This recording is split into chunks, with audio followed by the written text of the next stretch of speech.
दोस्तों, सर्दियों के दिन थे। एक व्यक्ति रात के 11 बजे बहुत मुसीबत में होता है।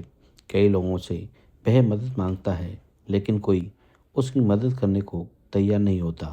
और मदद के लिए वह फिर एक मकान का दरवाज़ा खटखटाता है। फिर अंदर से एक महिला की आवाज़ आती है। वह कहती है, कौन है? तो वह कहता है कि मुझे आपकी मदद की ज़रूरत है। क्या आप मेरी थोड़ी सी मदद कर सकती हैं? तो वह कहती है कि नहीं, मेरे पास ऐसा कुछ नहीं है कि मैं आपकी मदद कर सकूं। आप जो भी हैं, आप यहाँ से चले जाइए। वह कहता है कि प्लीज़ एक बार आप दरवाज़ा खोलिए, मेरी हालत देखिए, मैं बहुत मुसीबत में हूँ। वह गिड़गिड़ाता है और अंत में वह महिला उसके लिए दरवाज़ा खोल देती है। फिर वह देखती है कि वाकई में वह व्यक्ति बहुत मुसीबत में था। वह कहती है, क्या चाहिए? वह कहता है कि एक रात क्या मैं यहाँ पर गुजार सकता हूँ? महिला कहती है, हरगिज़ नहीं, मुझे आपके ठहरने की कोई व्यवस्था यहाँ नहीं है। वह कहता है, मैं आपके दरवाजे के बाहर ही रह सकता हूँ, यहीं पर मुझे रहने दीजिए। वह कहती है, कोई बात नहीं, रह सकते हो। अब दोस्तों, वहीं पर वो रुक जाता है, लेकिन सुबह होते होते जो भी कुछ होता है उसे सुनकर आप हैरान हो जाएंगे। दोस्तों, बहुत ही रोमांचक कहानी है। तो आइए जानते हैं इस पूरी कहानी के बारे में इस वीडियो में। लेकिन वीडियो में आगे बढ़ने से पहले हमारी वीडियो को लाइक और चैनल को सब्सक्राइब जरूर कर दीजिएगा। दोस्तों, यह सच्ची घटना झारखंड के एक आदिवासी जिले की है। यह एक पिछड़ा इलाका है। यहाँ पर एक व्यक्ति जिसका नाम रतन होता है, वह अपनी बहन के यहाँ गया हुआ था, क्योंकि उसकी बहन ने उसे मोटरसाइकिल देने के लिए कहा था। तो बस पकड़कर वह अपनी बहन के घर जाता है और वहाँ पर उसकी बहन उसे एक राजदूत मोटरसाइकिल देती है। कहती है कि तेरे जीजा है नहीं, 1 साल बाद आएंगे और तब तक यह बाइक यहाँ पर पड़े पड़े खराब हो जाएगी, तो तू ही ले जा, इसको चला, और जब वह आ जाएंगे तो लाकर दे देना। दोस्तों, वो व्यक्ति खुशी खुशी उस बाइक को लेकर चलता है।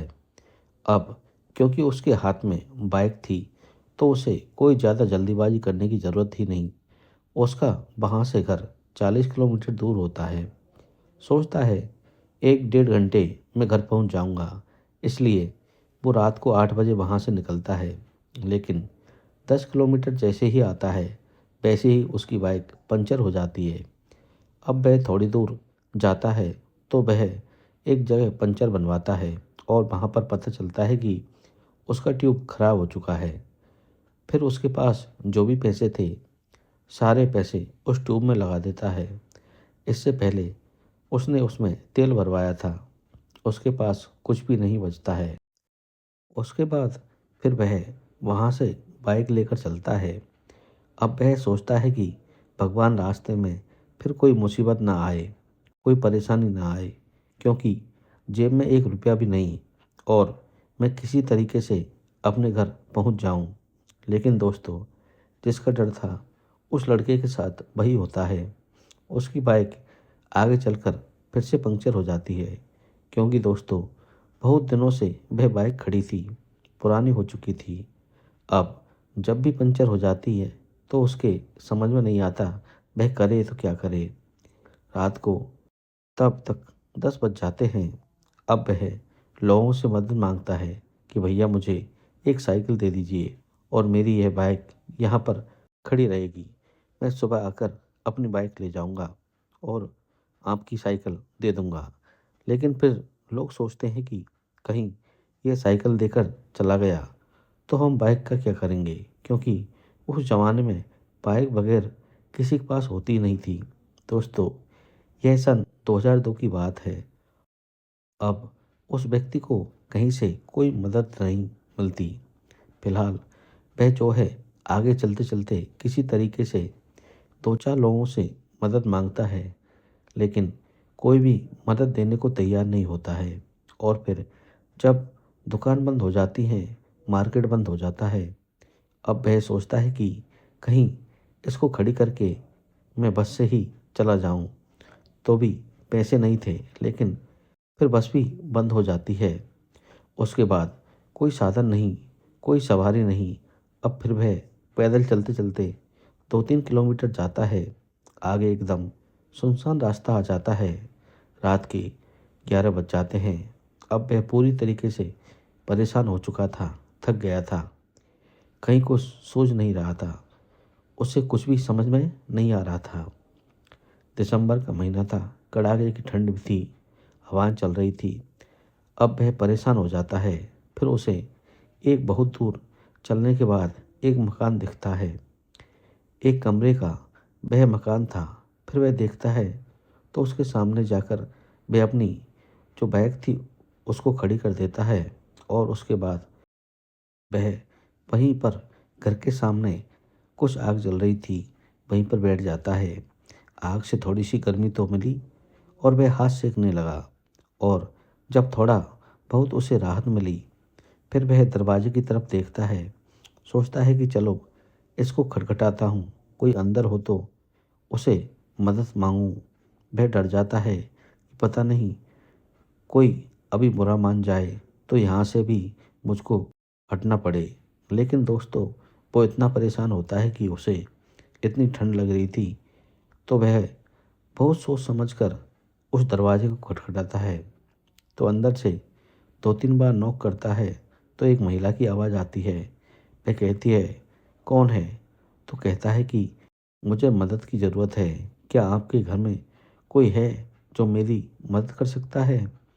अंदर से वह कहती है कि नहीं, मेरे घर में कोई नहीं है। आप जो भी हैं, इतनी रात को यहाँ पर किस लिए आए हैं? आप यहाँ से चले जाइए, यहाँ पर कोई मदद नहीं मिलेगी। फिर वह कहता है कि मैं बहुत परेशान हूँ, आप मेरी परेशानी समझिए। मैं इतनी रात को कहाँ जाऊँ? इसलिए उसे डर भी लग रहा था। तो कहता है कि प्लीज़ आप मेरी मदद कर दीजिए, मैं बहुत परेशान हूँ, एक बार आप दरवाज़ा खोल दीजिए। तो वह कहती है कि आपके साथ और कौन कौन है?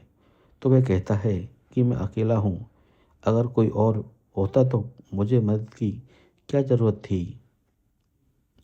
फिलहाल मैं अकेला हूँ। फिर वह पूछती है, तुम्हारा नाम क्या है? तो वह बताता है, मेरा नाम रतन है। वह चौंक जाती है, बोलती है, क्या बोलता है? हाँ, मेरा नाम रतन है। अब दोस्तों, फिर वह दरवाज़ा खोलती है, थोड़ा सा देखती है, यह देखने की कोशिश करती है कि क्या यह अकेला है या कोई और है।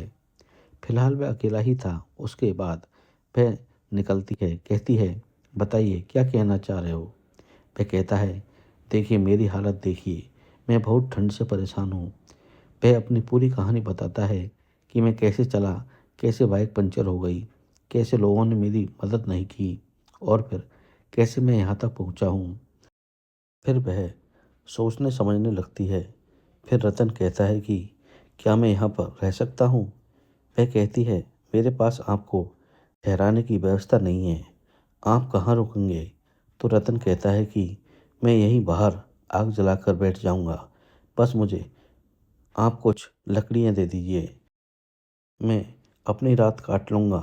कहता है, ठीक है, बैठ जाओ।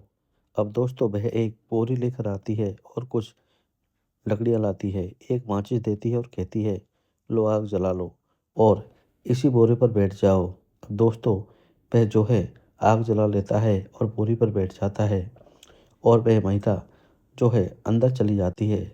अंदर जाने के बाद दरवाज़ा बंद कर लेती है और रतन जो है वह आग जलाकर अपनी रात काटने की कोशिश करता है।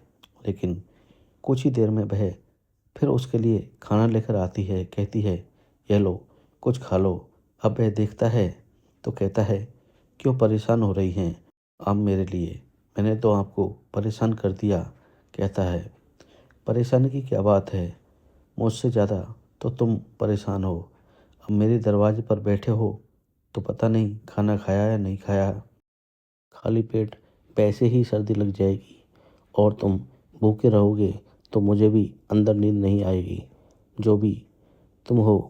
अब दोस्तों, रतन को भूख लग रही थी। वह 4 रोटी बनाकर लाई थी, अंडे की भुर्जी बनाई थी 2-3 अंडे की। उसके बाद वह वहाँ पर उसके सामने रख देती है। तो उससे कहता है कि आप भी खाओ। वह कहती है नहीं, मैं तो खाकर ही सोई थी। यह तो अभी अभी आपके लिए बनाया है, आप खा लो। अब दोस्तों वह खाता है और उसके बाद खाते खाते दोनों बात करते हैं।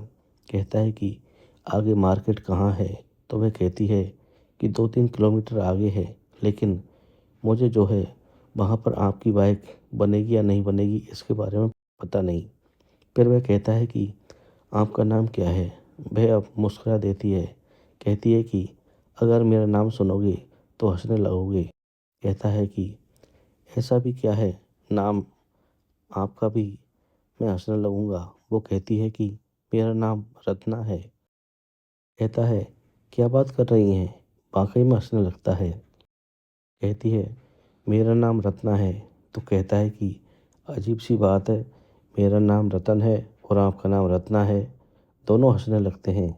उसके बाद दोस्तों वो धीरे धीरे खाना खा लेता है और फिर जो है रत्ना अपना बर्तन उठाती है, कमरे के अंदर चली जाती है और रतन जो है वह वहीं आग जलाकर सेकने लगता है बोरे पर बैठकर। लेकिन दोस्तों रत्ना की नींद गायब हो चुकी थी। वह सोच रही थी कि बाहर ही चलूं, बैठूं और उससे बातें करूं, क्योंकि उसका बिस्तर वैसे भी ठंडा हो चुका था। लेकिन फिर सोचती है कि क्या किसी अजनबी से बात करूं, लेकिन दोस्तों उसे नींद नहीं आ रही थी। अब रात को 2 बज जाते हैं। फिर वह देखती है कि अच्छा देखूं क्या वह सो रहा है या जाग रहा है या फिर चला गया। दरवाज़ा खोलती है तो देखती है कि बूंदाबांदी हो रही है, आग बुझ चुकी है और वहाँ पर रतन गायब है। अब वह देखती है और कुछ दिखाई भी नहीं दे रहा था। फिर वह कहती है कि चले गए क्या? तभी रतन जो है उसके दरवाजे के बगल में खड़ा था, वहीं बोरी ओढ़कर अपने आप को बचाने की कोशिश कर रहा था। वह कहता है कि नहीं, मैं यहीं पर खड़ा हूँ। अब दोस्तों उसकी तरफ देखती है तो आधा भीग चुका था। कहती है कि अरे आप तो भीग गए, कब से बारिश हो रही है? तो उसने कहा जब से आप अंदर गई तभी से बारिश शुरू हो गई। उसने कहा कि तुम बताएं क्यों नहीं, आपने एक बार दरवाज़ा खटखटाया होता तो बोला कि मैं क्यों परेशान करूं आपको। मैंने सोचा कि इतना तो परेशान कर दिया है और कितना परेशान करूं। वह बोलती है कोई बात नहीं, आप अंदर आ जाओ। अब दोस्तों रतन अंदर चला जाता है। रत्ना उसे एक सूती कपड़ा देती है, अपना वह सर वगैरह पोंछता है। अब रतन जहाँ भी जाता था तो अपना लुंगी, अपना शर्ट लेकर जरूर जाता था। तो वह अपने उस राजदूत की डिग्गी में उसने रखा हुआ था, तो वह लेकर आता है और उसके बाद अपने कपड़े बदलता है। अब वह ठंड से बुरी तरीके से कांप रहा था। उसे बहुत ज़ोर से ठंड लग जाती है। अब रत्ना उसको देखती है तो कहती है कि अब क्या करूं? कहती है कि एक काम करो, तुम इस बिस्तर पर सो जाओ। दोस्तों वह उसकी चारपाई पर उसको सुला देती है और उसके बाद वह रजाई ओढ़ लेता है। जब रजाई ओढ़ लेता है उसके बाद अब वह भी उस चारपाई पर बैठ जाती है और कुछ दिखाई नहीं दे रहा था। कुछ भी एकदम से गुप्त अंधेरा था। उससे वह बातें करती है। कहती है कि अभी भी ठंड लग रही है? रतन कहता है कि हाँ, अभी भी लग रही है। कहती है मुझे भी लग रही है। अब दोस्तों उसके बाद रत्ना भी उस रजाई में अपने पैर डाल लेती है और उसके बाद फिर धीरे धीरे वह भी उसके बराबर में ही लेट जाती है। उसके बाद दोनों एक दूसरे से बातें करते हैं। रतन उससे पूछता है कि क्या तुम यहाँ पर अकेली रहती हो? तो कहती है कि हाँ, अकेली हूँ। बोलता है क्यों, आपके पति कहाँ हैं? कहती है कि मेरे पति ने तो दूसरी शादी कर ली और यह जो घर है यह मेरी माँ का घर है। मैं अपनी माँ के साथ रहती थी। माँ की भी मौत 1 साल पहले हो गई। फिर वह कहता है कि फिर आपका खर्चा पानी कैसे चलता है? तो कहती है मैंने मुर्गी पाल रखी है, बकरी पाल रखी है, उसी से अपना खर्चा पानी चलाती हूँ। अब दोस्तों वह आदिवासी जिला होता है और बहुत ही पिछड़ा इलाका था, तो ज़्यादातर लोग ऐसे ही अपना काम करते थे, गुजारा करते थे। तो रत्ना कहती है कि मैं यही सब पाल रखी हूँ और इसी से मेरा गुजारा हो जाता है। फिर वह पूछती है, आपकी शादी हुई है?